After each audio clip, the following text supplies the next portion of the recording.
So I have a question for you this morning. What altars of false thinking need to be torn down in your life? What are the wrong ideas, the false mindsets? What are the lies that somehow you allow the enemy to plant in your heart? What are the concepts that you have been holding to that you know are not aligned with God's calling and identity for your life?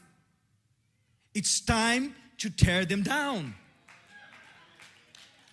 God has a purpose for your life, and He's not willing to negotiate.